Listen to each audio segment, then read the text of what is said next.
Welcome to The Appleseed, the storytelling podcast from BYU Radio, where your family can gather for great stories from great storytellers in every episode. Stories bring us together, and we hope the stories on the show will spark memories and thoughts that you can share with the people you love. I'm your host, Sam Payne, and there's this scene in Shakespeare's play Hamlet, in which young Laertes is leaving home, and his dad, Polonius, is trying to get in a bunch of advice as his son is heading out. He says to his son, "Neither a borrower nor a lender be." Maybe you've heard that advice before. That's where it comes from. And Polonius also says this, above all, to thine own self, be true. Now, if you ask me to recite the things I learned from my dad, it might be tough for me to make you a list. I mean, it's not that he didn't teach me things. It just might be tricky to express those things as a list, What I have are stories about things my dad and I did together, things that happened to us, things that happened to him. And telling those stories might be the best way to get at the things I learned from my dad. Well, other people have stories about their dads too. And today, we're going to hear a couple. First, Bil Lepp talks about the father-son adventure of building a Pinewood Derby car together. Been there? Bill has. Here's the story, recorded live in the Appleseed studio.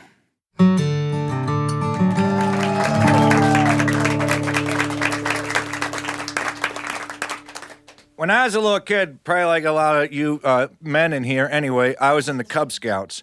And every year in the Cub Scouts, we had a thing called the Pinewood Derby. And I'm going to guess that many of you have experienced this Pinewood Derby. And what happens is you get a block of pine wood that's maybe 7 inches long, probably an inch tall, and 2 inches wide. And the axles, or where the axles go, there's these 2 slits already cut underneath the car. It comes with 4 1-inch aluminum nails and 4 plastic tires. And the idea is that you, as a 7-year-old child, will go home with a knife and a saw and a hammer and some sandpaper, and you will make a 5-ounce car. And then you go with all your other little Cub Scout buddies, and there's a long track. You put your cars on top of the track. You basically let go of them, and then gravity pulls them down the hill, and you see who can win. They give you these cars, and the idea is that you, as the child, will make these cars. And that the adults can help and be ready to administer first aid. But that's all they're supposed to do. So I would get my block of wood and I would stare at it and I would think, I'm going to make an Indy car. I'm going to make a 1950s hot rod car. I'm going to make a wedge. All these ideas would go through my head and I would sketch out these elaborate ideas, and I would have my car racing by all the other cars in these illustrations with black lines depicting speed as it just blew all the other Cub Scout cars away. And I would see inside that block of wood, I would see, like Michelangelo, I could see the David of a car inside that block of wood, and I'd take it home and I would give it to my father, and he would look at it and he would think about what car he was going to make, a hot rod or an Indy car, and he would draw pictures of his car with little black lines depicting speed as it raced by all the other dad's cars.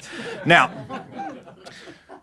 to make it worse, I had 2 older brothers, so Dad had already had 6 chances to win, and he hadn't won yet, so I was his last hope. I was the last kid that he was going to have that could make a Pinewood Derby car, and so he would take it, and Skeeter's dad would come over, so Dad and Frank would be down in the workshop, and me and Skeeter would be sitting there while our dads carved our cars and sawed them and used sandpaper to sand them in big, powerful electric sanders to make them as smooth as possible, and they would move where the wheels went so that the wheels were at the maximum place, and they would balance them so that all 4 wheels hit the ground at the same time. And sometimes they would let us help because my mom would yell down, "John, the boys are supposed to be helping with the cars," and my dad would be like, he's sanding right now. And sometimes I was allowed to sand the bottom or the back. The one big thing that I was allowed to help with was the cars had to be 5 ounces. And so to make them 5 ounces, we would melt lead fishing weights. And I got to hold the propane gas torch Dad would cut the bottom of a soup can, and he would hold that with pliers, and we would plop the fishing weights into the can, and then I got to hold the propane torch like right here, and here's the lead, and I would watch it melt and boil, and I would breathe the fumes, and that explains things. And then Dad would have drilled holes in the bottom of the car, and we would pour the molten lead into those holes until the car was exactly 5 ounces, and it was perfectly balanced, and it was the most beautiful thing in the world. And sometimes, again, I was allowed to touch it. And once I got to put a little tiny sticker on that said STP because I thought it was really cool. So Dad worked really hard on these cars. Frank worked really hard on these cars. And it was 10:30 the night before the race, and the phone rang. And my dad said, hello, and there was this kid called Christian in our Cub Scout pack, and Christian didn't have a really good family. And Dad said, well, why didn't you call earlier? Why didn't you call earlier in the week? And so we got in the car, and we went to Christian's house, and we got Christian. At about 11 o'clock at night, my dad and Frank Bart stood in the basement of my house, and they took a knife to Christian's block of wood, and they scraped it a couple of times, rounded the corners, sanded it, painted it, let Christian sand the back, and then they put the wheels right where the wheels go, and only 3 of them ever touched the ground at once. And you guessed it, that car won. It won everything. And you might think that the moral of this story is that if you wait till the last minute, you'll win. But that's not the moral of this story. In fact, it's not even moral time because it's not the end of the story. So I grew up, and I had children, and my oldest child was in the Cub Scouts and came home with their block of wood, and I thought, I've always wanted to make one of these. And I said, I'll help you. And I went in the basement, and I helped. I actually let my child do a whole lot more making their Pinewood Derby car than my father ever let me do, and I didn't let them melt the lead either. And so we took it, and we didn't win. We didn't win first place, but we did win second place. And I went home, and I called my dad, and I said, see, you should have let me help. You might have had a winner.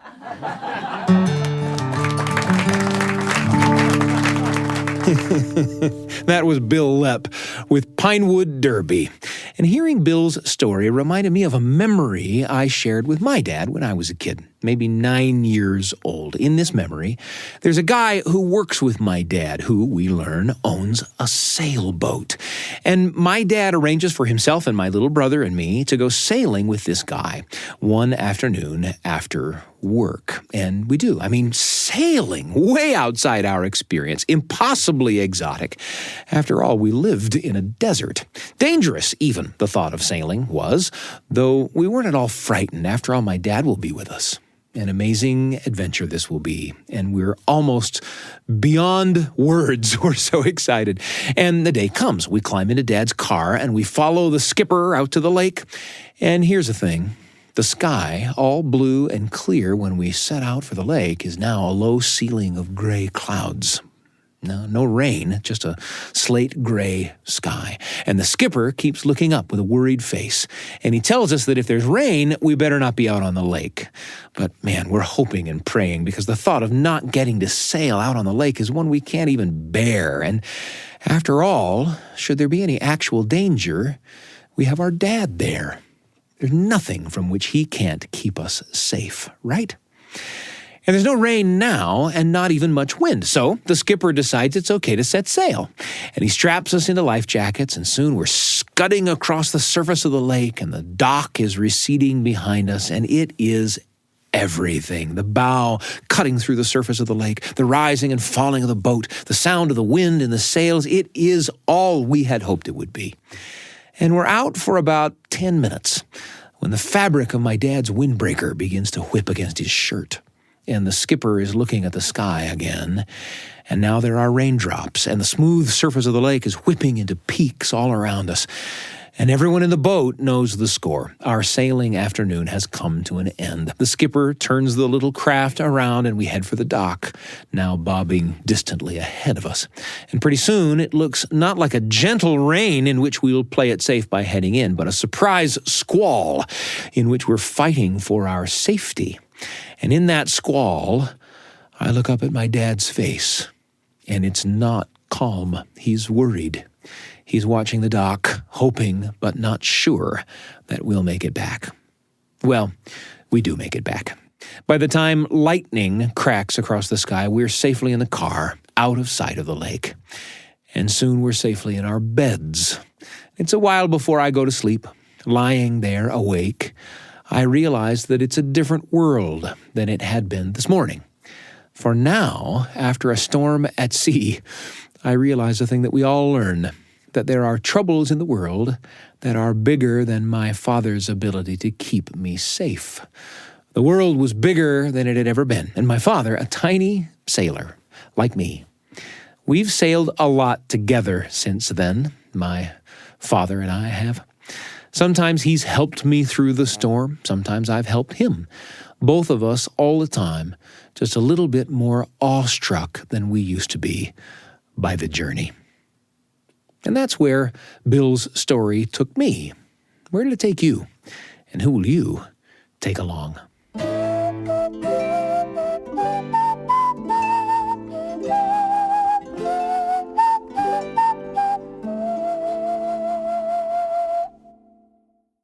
I want to introduce you to another show from the BYU Radio family of podcasts. It's called The Lisa Show, and it's hosted by comedian, believer, actress, single mother Lisa Valentine Clark. The Lisa Show delves into the multitude of challenges and relationships that shape our lives, whether it's parenting, mental health questions, social issues. She and her council of moms will tackle it.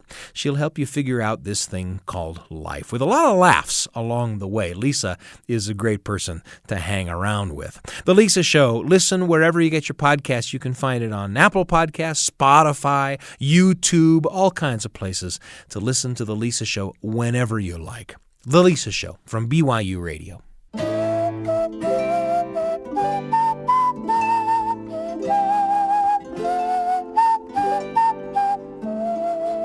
We're so glad to have you with us today on the Appleseed. Our next father and son story is told to us by Kevin Kling, the great Minnesota storyteller, who talks about a family trait, one apparently passed down from his father and grandfather and great-grandfather. What's the trait? Well, that may shock you. You'll see what I mean. Here's Kevin with a story he calls Lightning in Church.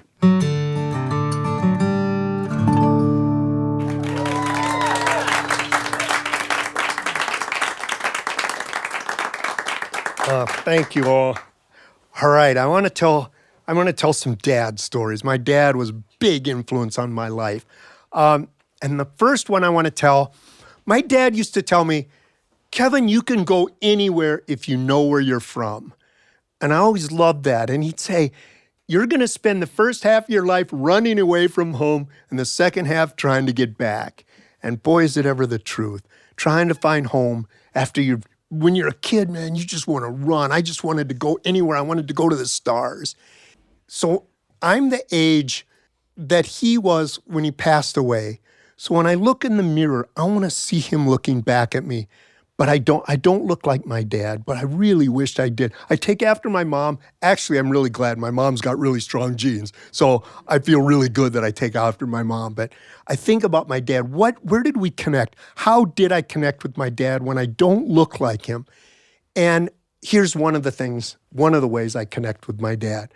I came across a story when I was in New York City. I was in New York for the first time telling stories. I was so excited to tell stories that night. And I was sitting at breakfast having my eggs and potatoes and toast and coffee. And the server was walking by. And I asked, oh, can I get some water? And she said, it's in the coffee.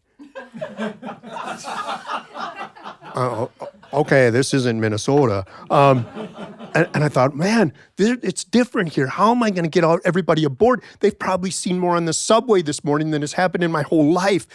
And so this is one of the stories I told him, and it was a dad story because those are good connectors. My dad and I were together the first time I was struck by lightning. I was laying in a puddle of water. I was 14 years old, and I was with my dad. We were underneath the fuselage of an airplane when my dad asked for a screwdriver. So I was handing it over to him when all of a sudden, bam, lightning struck the puddle. And I felt this lightning shoot through my body. In fact, I felt my organs hit together. I felt my stomach hit my liver, hit my spleen. I think, man, I've been hit by lightning. I've been hit by lightning. And then I think the fact I know I've been hit, that means I'm still alive. So I say, Dad, we've been hit by lightning. And my dad says, that does it. Let's go home.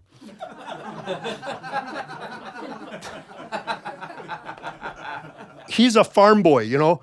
Can't stay out here all day. We'll just keep getting hit by lightning. So years later, my dad passed away, and I was at his funeral at a large round table, like you see a lot of times if you've ever been to a funeral. And all my uncles were there, my brother, my grandpa. My dad's dad was still alive at the time. And I decided to tell that story because we weren't going to get new memories. So we were holding on to those old ones as tight as we could. And I decided to tell that story, and I just got into it when my Uncle Donald, sitting across the table, goes, wait a second. He says, I've been struck by lightning. He says, I've been struck 3 times because you know what? Once you've been hit by lightning, your chances of getting hit again actually increase by over 50%. He said, it's actually more the symptom than the problem. My grandpa said he was hit 4 times. Grandpa said he was coming in from the field once. He's a farmer. He had his tool belt on. Grandpa said lightning struck and he flew up in the air and formed a fountain with himself and his tools. My Uncle Byron was hit 4 times and he has a metal plate in his head from the war. What war? He won't tell us. And he drives an Airstream trailer home, one of those metal trailer homes. We're like, Byron, you're begging for it, pal. But I found out then and there, all my uncles, my grandpa, my brother, my dad, and myself, we were all struck by lightning. So I told them that story, or the day, as they put it, I found out I was not adopted. Now, I've been telling that story for years. And just a couple years ago, my mom calls me on the phone, and she's really energetic. And she said, Kevin, you won't believe it. She goes, I was turning the TV. She has an old antenna on top of the house. She goes, I was turning the station when all of a sudden, bam, lightning hit the antenna. It shot through as I was turning the channel and blew me across the room. And she goes, so I came to the phone. She called me before the doctor to say, I knew it wasn't just on your father's side. So that's one of the connectors that I have with my dad. One of my fondest memories, though, is going to church. On Sunday mornings, I would wake up to the Tijuana Brass at 6 a.m, blaring on the stereo. My dad's idea of reveille was Herb Alpert. And I would get up, and there was my brother's twin bed next to my twin bed with a huge char mark at the end of the bed from that day when I said, no, Steve, beds don't burn. A bed actually cannot burn. A bed is too complex. Paper burns and word burns because they're simple. But a bed has too many components. So we wadded up 3 Sunday papers, shoved it under the bed, lit it. Oh, there went that theory. Don't do that. So we get up. It's Sunday morning. I go into the bathroom, and my dad's got hair gel in his hand, Brill cream, and he rubs it into my head, and then he takes out his personal pocket-sized plastic comb, and he starts going through my hair. But he's digging. He's a farm boy, so he's plowing. Ow, digging little red furrows in the tops of my head. And then he goes for that button on my white shirt with his stubby farm boy finger in between my neck and the collar. And he finally gets the button and he pulls his hand away. And I breathe in, but I breathe in solid Brill cream. And off I go, off into the ether, off into a place I'd try to get back to many times in the 70s. And I come back down, and my dad scoops me up and he puts me in the car with my sister, Laura, and he honks the horn, come on, Dora, come on, we're late, Dora. And my mom comes out front with her apron still on to show she'd worked right up to the last minute, and she gets in the car, slams the door, boom, we're in 3rd gear by the end of the driveway. Now, I don't know whether it's because maybe we're barometers for the tension of the morning or we're in a confined space, whatever it is. Before I know it, my hand is wadded into a fist, and it's pounding my brother in the ear. Boom, boom, boom. And my sister screaming, the boys are fighting, I can't do anything. I don't know what she had to do, but apparently she can't do it while we're fighting. And Dad says, knock it off. Well, that's warning number 1. Warning number 1, that means nothing. So we keep going, boom, boom, boom. He says, boys, I said knock that off. Uh-oh, that's warning number 2. That means action, but it's too late. We're too far into it. He says, boys, knock that off. That's warning number 3. That means action. So we stop. No, Dad, look, see, we're pals. Too late. My all of a sudden, my dad's got out what we called the claw, and the claw came back into the back seat in search of human flesh, of our human flesh. So we're dodging our human flesh, trying to keep it out of the way of the claw. And if the claw hits your leg, you scream like you're in pain, even though you're not. Hoping the claw will show some mercy. Oh, it never did. And so all of a sudden you realize, okay, the claw's not going to stop till it gets human flesh. Now that's either my human flesh or my brother's human flesh. So I grab some of his human flesh and try to jam it into the claw, and he's trying to do the same thing to me. And pretty soon it clamps down on his leg, and he's screaming. And if you aren't getting the claw, your proper reaction is to watch politely. The claw stops squeezing and it retracts. And I look over at my brother. He's sitting there calm and peaceful like, it's 9 a.m, and I already survived the claw. How bad can this day be? We pull into the church parking lot. We go and we sit in the back pew. We've already missed the announcements, but we hear an anthem, and then we sing a hymn. Holy, holy, holy. Everyone except my dad. Holy, holy, holy. God gave Dad one note, and that's the note he brought to church. And mercifully, the song ends, and we all take our seat. And then the pastor, the Lutheran pastor, comes toward the microphone, and everyone drops about 2 inches, because this is going to take a while, and it's going to be on his one note. And my dad, you could see his baby blue eyes roll up in his head, and his head go to one direction. And Dad always snored at home in bed, but in church, he had a silencer. He'd go to sleep completely quiet, and when I'd see his sleeve roll back, my brother and I said, we can have our breath-holding competitions. Go to sleep, go to sleep. And this was going to be the best week, because we just saw this movie called Houdini, starring Tony Curtis, and in this movie, Houdini held his breath for 3 minutes. Oh, we could do that. We've been practicing our whole lives. Okay, go to sleep, go to sleep. Dad goes to sleep. There's that watch. We warm up our lungs. 1 minute, no problem. 2 minutes, a little bit more of a problem, but still okay. At 2.5 minutes, I hear my brother go, He's going to lose it. He's going to lose it. Sure enough, he lets the air out through his mouth. Always let the air out through your mouth, never through your nose. If you let your air out through your nose, people hear it and say, who's having breath-holding competitions? So let the air out through your mouth. And he lets it out. And now it's up to me. 255, 256, 257. Praise God from whom all blessings flow. It's a doxology. So everyone stands up. So I stand up. I haven't breathed in 3 minutes. And the church takes one big spin over my head, and I am out cold. And in my delirium, I can hear the congregation. He's had a vision. He's seen Jesus. Except Dr. Richardson, not in my church. Nobody sees Jesus in my church. And my dad finally scoops me up, runs me into the bathroom, and says, holding your breath again, huh? How did he know? How did my dad always know? I mean, my brother could look at a rock in the driveway and my dad would say, don't even think about it. Or he'd thump me in the back of the head and say, that's for what I didn't see. It's like, so we'd get in the car and we would ride home. And I remember in the night, we would drive through the nighttime looking out of the back of that station wagon, and the world looked like a black and white photograph. And all of a sudden, all the lights in the farmhouses started going out. And my dad goes, 10 o'clock. I thought he was like the amazing Kreskin, that he could call all those lights going out, when in fact he knew Walter Cronkite had just finished the news and all those farmers would be off to bed. And we would ride home with the black and white world framed behind us, all the lights going out, and my dad was magic. Thank you.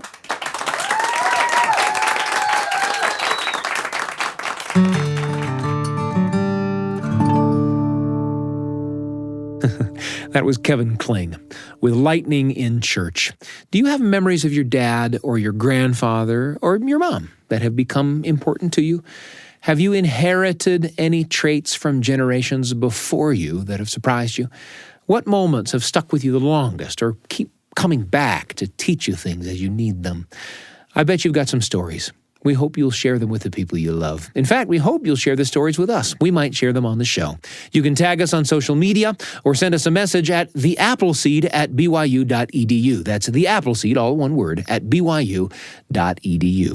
And the Appleseed isn't just an audio podcast. We also have a YouTube channel where you can watch our storytellers bring their story to life in front of live studio audiences. Just go to youtube.com and search for the Appleseed for videos and shorts to watch and share with the people you love. And don't forget to subscribe while you're there. You may be there now. We want to thank Bil Lepp and Kevin Kling for sharing their stories with us today. You've listened to their stories. Now it's time to share some of your own. The Appleseed is produced by me, Sam Payne, Wendy Folsom, and Brian Tanner. Assistant producers include Garrett Gunnell, Carrie Griggs, Kay Hendrickson, and Nico Wetzel. And our post team is Trent Reimschussel and DJ Cromarty. We're pleased and proud to be among the many podcasts produced by the BYU Radio family of shows. If you want more great storytelling for the whole family, then search for our companion podcasts, Kaboom for original audio adventures, and Wink, stories for better bedtimes. All our podcasts can be found on YouTube, Spotify, Apple Podcasts, or on the BYU Radio app or at BYUradio.org. Don't forget to subscribe, rate us, leave us a review. That's how the shows grow. I'm Sam Payne, and we can't wait to be with you again on the Appleseed.